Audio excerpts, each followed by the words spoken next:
It's the spring of 1823, and Alexis Coquillard is standing at the southernmost bend of the St. Joseph River for the first time. He came a long way to get here. Born in Detroit to a French-Canadian family whose roots in the New World stretched back a century and a half, Coquillard spent his early 20s the way a lot of young men in the Old Northwest did, moving, trading, and learning the language and customs of the native communities that still dominated this part of the continent. Coquillard fought under William Henry Harrison in the War of 1812. He had survived. That was more than some could say. Now he works for John Jacob Astor's American Fur Company, and he's about to take over a business that Pierre Navarre has been running out of his own cabin for 3 years. Coquillard is 27 years old, and he's looking forward to making his money. He speaks French at home, English in business, and Potawatomi when it matters most. The river in front of him is running high and brown with the spring thaw, loud enough that he has to raise his voice to speak if he wants anyone to hear him. Across the water, through the bare trees just beginning to bud, he can make out the low shape of Navarre's cabin, a thread of wood smoke rising from the chimney and dissolving into a gray April sky. The cabin stays Navarre's. Everything else is Coquillard's now. The ground beneath Coquillard's boots is soft and dark with mud. The air smells like cold water, and the spring smell of green things is just beginning to grow. He is not nearly the first man to stand here, but he might just be the biggest. Alexis Coquillard is 6'2". He weighs 250 pounds, and he's built like a man who has never spent much time indoors. If he'd shown up 80 years later, Notre Dame would have made him an offensive lineman. Soon enough, the Native Americans will give Coquillard a nickname. In their own language, they'll call him Long Legs. He builds a trading post on the South Bank. He stocks it with the goods, blankets, tools, kettles, groceries. He makes a good business in those first years, and one day, he hangs a sign. That sign gives this place its first name, or at least its first name in the English language. And what did Coquillard imagine that the people should call the dry earth surrounding the southernmost bend of the St. Joseph River?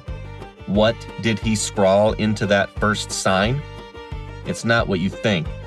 The first name this place will ever have is Big St. Joseph Station, Indiana, and yeah, that's a mouthful.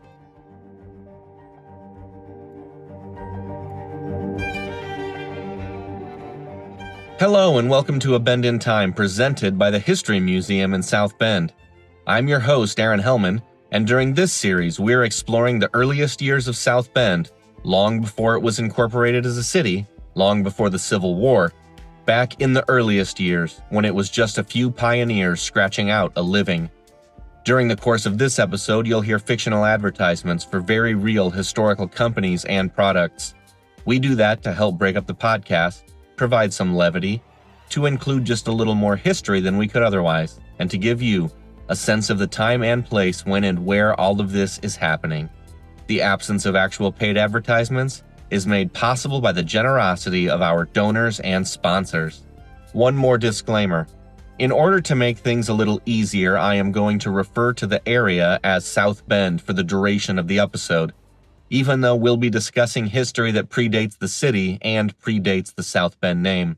That will be a lot easier than continually saying the place that would later become South Bend every single time.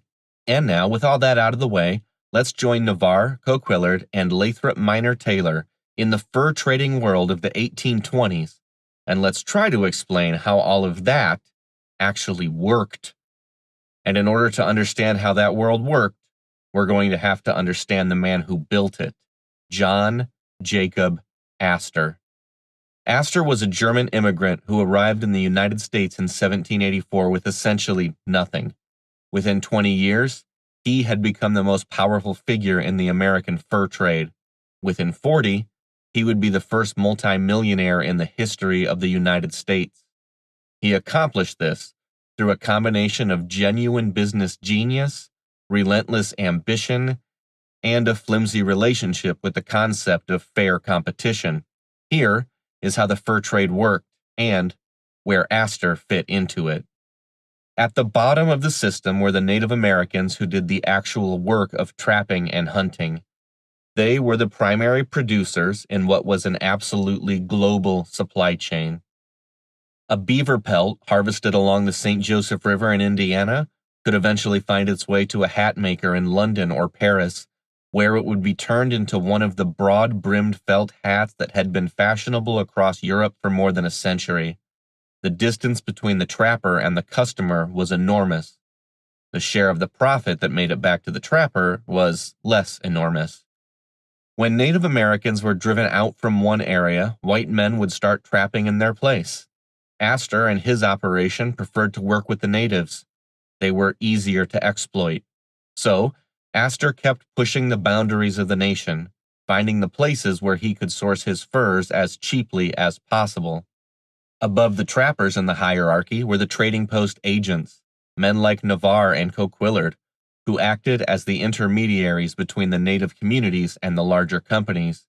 They built relationships, extended credit, exchanged European goods for fur, and shipped those furs upstream to regional hubs. They were the faces of the operation on the ground, the ones who actually shook hands and made deals and kept the whole system running from day to day. Above those agents were the regional managers, who coordinated networks of trading posts and moved furs east toward the coasts. Above them were the great commercial houses, the companies with capital, ships, and international connections. And above all of that was John Jacob Astor. Astor ran his operation out of New York, where he sat at the center of a web of commerce that stretched from the forests of the American interior all the way into the markets of Europe. He had not built this empire through luck or goodwill. He had built it through a strategy that combined underpaying his competitors for their businesses, undercutting their prices until they went broke, and most usefully, lobbying Congress to eliminate the competition he couldn't buy or beat. In 1816, Astor persuaded Congress to pass a law barring foreign citizens from the American fur trade entirely. This was enormously helpful to Astor, since his main competitors at the time happened to be Canadian. The Canadians were forced to sell their Great Lakes trading posts. Most of the time, it was Astor who bought them out. Then, in 1822, Astor turned his attention toward a different obstacle, the United States government itself. Since 1796, the federal government had been operating its own network of trading posts designed to regulate commerce with Native Americans and provide an honest alternative to private traders. It was not making money, partly because it was poorly run, and partly because Astor's agents were better at their jobs and willing to extend credit and trade liquor in ways the government stores would not. Astor decided the factory system had to go. He found an ally in Senator Thomas Hart Benson of Missouri, who also happened to be on Astor's payroll as a company lawyer. Together, they made the case to Congress that the government had no business being in the fur trade.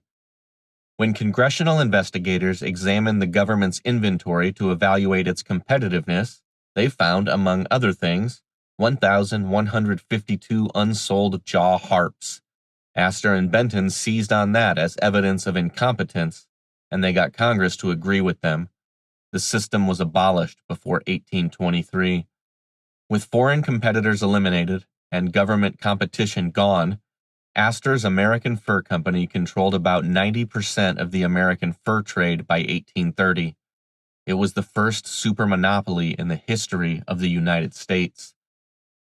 Mackinac Island in Lake Michigan served as the operational headquarters for the Northern Department, the division that oversaw the Great Lakes region. From there, a regional manager named Robert Stewart coordinated a network of agents, trading posts, and supply chains that covered the entire interior of what is now the Midwest. Furs moved northeast toward Mackinac and from there to New York and the world. Supplies moved in the opposite direction. Pierre Navarre was one of those agents. So was Alexis Coquillard. They worked for Astor the way a franchise owner works for a corporation. They had their own operations, their own relationships, and their own daily decisions to make. But the company set the terms.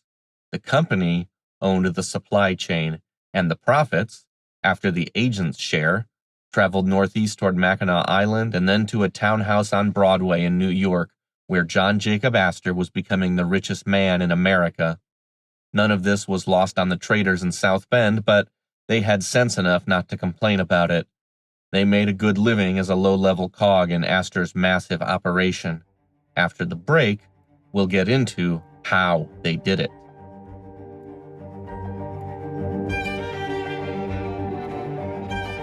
November 12, 1831, Calvin Lilly has opened the South Bend Inn, a house of public entertainment on St. Joseph Street. His table is furnished with the best the country will afford. His bar is supplied with the choicest liquors, and his stable even has food for your horses. And now, back to A Bend in Time, presented by the History Museum. 4 years after Alexis Coquillard bought out Pierre Navarre's agency, a young man named Lathrop Miner Taylor walked into South Bend on September 25, 1827. He was 22 years old, born in New York, and he had made his way to South Bend by way of Fort Wayne, where his brother-in-law Samuel Hanna ran a prosperous trading operation that competed directly with Astor's American Fur Company. I won't give you his entire biography, but if you want that, go back and listen to Season 6, Episode 1, where we spent plenty of time exploring Lathrop Miner Taylor and his many names. It's worth a listen. What matters for right now is that Taylor set up his own trading post in South Bend. He was a direct competitor to Alexis Coquillard. He was working for a rival company, and the two men had to share the same bend in the same river. On paper, that sounds like a conflict, and maybe it was, but South Bend was big enough for both of them, and business was enough to keep money in both of their pockets.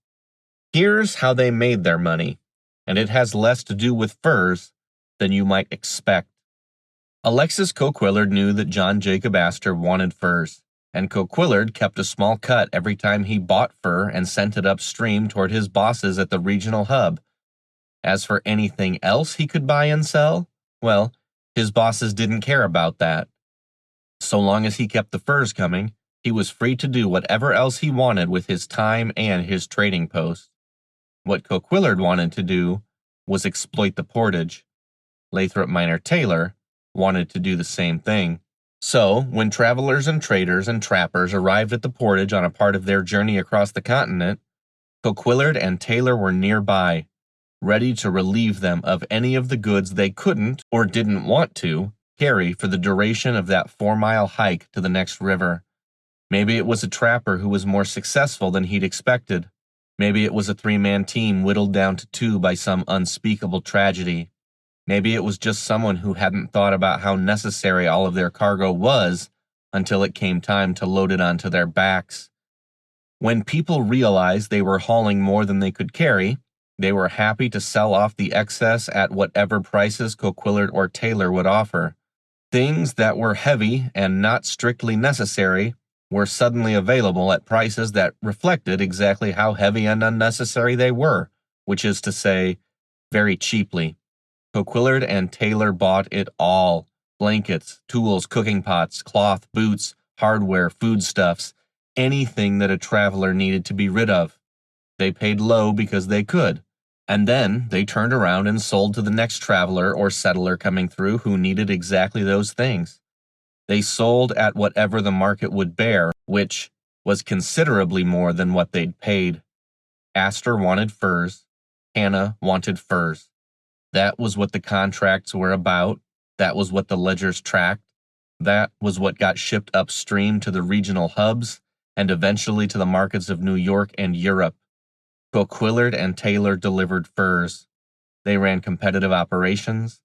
They maintained relationships with the Potawatomi traders who passed through the portage every spring and fall, and they kept the pelts moving northeast the way their bosses expected. But everything else that passed through South Bend, that was theirs to keep. It was, in its own modest frontier way, a brilliant business. They were sitting at the continent's busiest intersection, buying low from people who needed to travel light and selling high to people who needed to be equipped. The portage that LaSalle had crossed a century and a half earlier and the trail that the Potawatomi had maintained for generations afterward had become a commercial artery. Coquillard and Taylor had planted themselves squarely in the middle of it. They weren't just fur traders, they were merchants.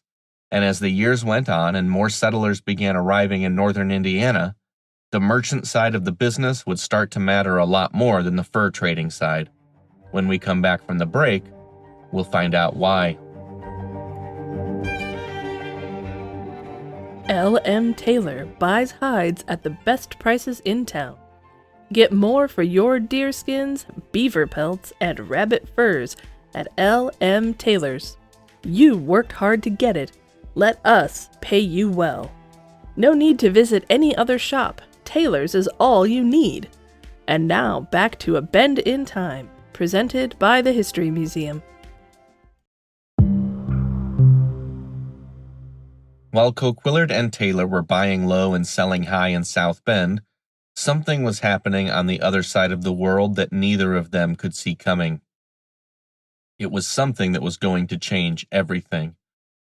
In fashionable cities across Europe, well-dressed men had worn beaver felt hats for 2 centuries. The broad-brimmed, high-crowned beaver hat was not merely a fashion accessory. It was a marker of status, a signal of prosperity, a thing that serious men wore in serious rooms. The entire North American fur trade and the vast commercial empire that stretched from the trading posts of the Great Lakes to the counting houses of New York existed to put beaver felt hats on the heads of European gentlemen. Then, in 1797, a haberdasher in London introduced a new style of hat. It was made of silk. It was elegant. It was lighter than felt. It had a satisfying sheen that caught the light in a way that beaver fur could never match. It caught on slowly, but it picked up momentum, and soon enough, the silk top hat became the thing that fashionable men wore, not just in London, everywhere. The beaver hat didn't disappear overnight, but through the 1810s and into the 1820s, the demand for beaver felt was softening in ways that traders and trappers on the American frontier couldn't yet put their fingers on. The prices that pelts fetched in European markets were beginning slowly to slip, and the beavers themselves were becoming harder to find. The supply curve and the demand curve were both moving in the wrong direction at the same time. The math of the fur trade had always been brutal and straightforward. You trapped every beaver you could find because the beaver you left in the water today was the beaver your competitor would trap tomorrow. No one had any incentive to conserve. The result, played out over 2 centuries of North American trapping, was that beaver populations in the eastern part of the continent had been devastated. The trade pushed steadily west, following the animals into new territory, always one step ahead of its own destruction. By the time Coquillard and Taylor were doing business in South Bend in the 1820s, the Great Lakes region was already showing the strain. The richest trapping grounds had been picked over. Trappers were traveling farther and working harder for smaller returns. The animals that had once seemed inexhaustible were proving to be very exhaustible indeed. John Jacob Astor knew how to read a balance sheet. He could see it happening in hard numbers. In 1830, Astor quietly began to step back from the fur trade. By 1834, he had sold his interests in the American Fur Company entirely. He took his fortune and put it into Manhattan real estate, which turned out to be an excellent decision. He died in 1848 as the richest man in America. The American Fur Company collapsed entirely in 1842. The end of the fur trade did not come immediately in South Bend. Through the late 1820s and into the 1830s, Coquillard and Taylor could probably feel it more than they could explain it. Fewer trappers coming off the river with full loads, lower prices from the regional hubs for the pelts they shipped upstream. The margins on furs, which had never been spectacular for a trading post agent to begin with, was getting thinner. Fortunately for Coquillard and Taylor, they'd never been only fur traders. They were also merchants. They sold anything. They sold everything. Trouble was, fur traders needed an outpost, but merchants needed towns. If Coquillard and Taylor were going to make it in the aftermath of the demise of the fur trade, they were going to need a town. It was time to start building one.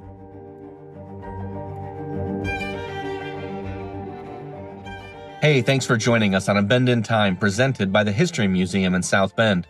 There's more history waiting for you at historymuseumsb.org. I'm your host, Aaron Helman. The theme music is Whose Distance Is It Anyway by Neil Carmichael. In our next episode, we are watching over the beginning of a real town on the southernmost bend of the river, and by the time we are done, they'll all be calling it South Bend. Until then, keep learning new things, and remember, everything is fascinating as long as you stay curious.